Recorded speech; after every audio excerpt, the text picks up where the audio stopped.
Non, c'est pas pour des noces. Non, il n'y a pas de mariage prévu avec Achille. Ce qui est prévu, c'est tout à fait autre chose. Imaginez la rage de Clytemnestre qui se précipite dans la tente d'Agamemnon. Quoi? Tu oses? La scène qu'Agamemnon voulait éviter. Clytemnestre, en tant que mère tigresse, agresse Agamemnon. Comment oses-tu, notre fille? Ne te rends-tu pas compte? Clytemnestre parle, décharge ses arguments.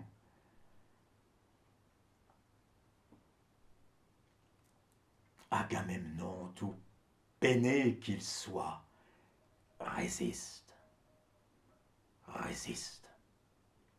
Il ne changera plus d'idée.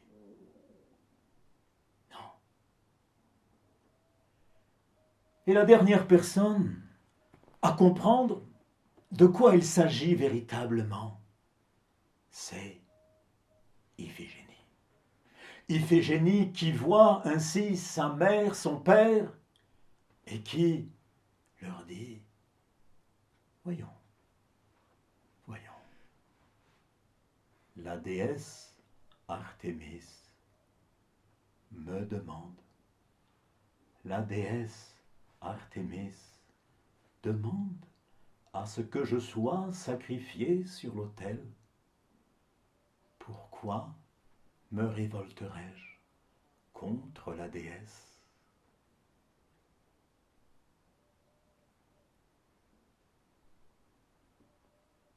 Et les préparatifs ont lieu. Et l'autel est dressé. Et toute l'armée se trouve réunie pour assister au sacrifice d'Iphigénie. Le prêtre à l'autel est prêt. Le couteau a été bien affûté. L'armée regarde. De la tente d'Agamemnon sort Iphigénie.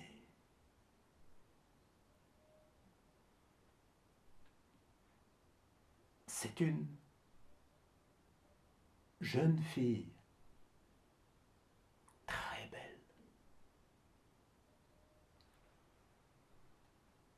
Les larmes coulent sur le visage de ces fougueux soldats quand ils voient Iphigénie marcher sans s'arrêter, noblement, la tête haute vers l'autel. L'armée s'est fendue en deux. Iphigénie marche vers l'autel, monte les degrés.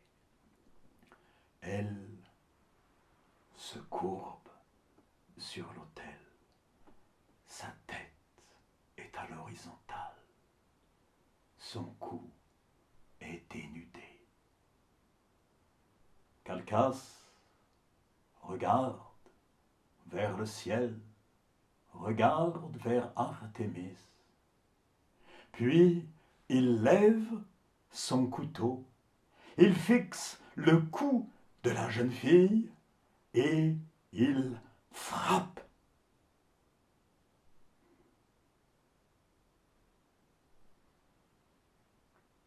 Les regards se détournent. Quand les regards à nouveau se posent sur l'autel, il y a quelque chose qui s'est passé. Il n'y a plus de jeune fille sur l'autel. Ce qu'il y a sur l'autel, c'est un animal, c'est une biche qui a maintenant le cou tranché. Calchas, lui-même, s'étonne. Et il prend la parole et il dit: voilà le sacrifice que voulait la déesse Artémis. Elle laissera maintenant les vents souffler. Plus rien ne vous empêchera de détruire Troie. Et effectivement, à peine les dernières rougeurs du brasier sur l'autel se ternissent-elles que l'on entend un bruit dans le lointain. Un bruit dans le lointain, que l'on reconnaît bientôt comme étant le bruit du vent dans les feuilles de chêne.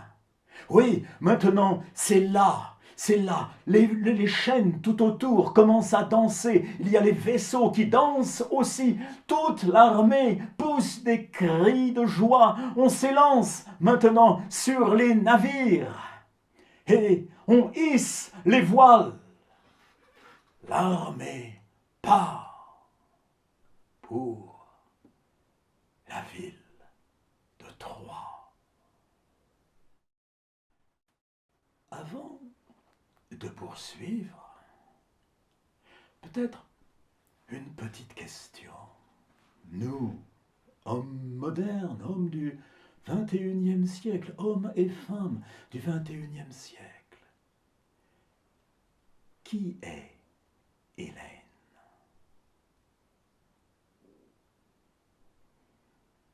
Une belle jeune femme ou femme dans le sens où on l'entend actuellement, ou bien s'agit-il d'autre chose, de beaucoup plus central pour le monde grec? Et puis, notre question aussi, Iphigénie, c'est curieux, ce récit. Ça me fait penser à d'autres récits. Peut-être le récit, oui, dans une autre culture. Abraham avec Isaac, son fils. Là aussi, quelque chose d'apparenté, semble-t-il. Nous allons retrouver le même thème dans le monde, dans les récits du monde hébraïque, dans le livre des juges, avec l'histoire de Jephthé, du général Jephthé et de sa fille. Et puis, dans le monde grec, nous allons aussi rencontrer ce même thème, moins connu, sous le nom de Idoménée, l'opéra de Mozart. Mozart en a fait tout un opéra, un magnifique opéra. Qu'est-ce qui se passe? De quoi s'agit-il avec ce sacrifice d'Iphigénie? Un thème qui revient dans différentes cultures. Et puis, peut-être aussi une question que nous pouvons nous poser, une question moderne naturellement. Iphigénie était-elle libre?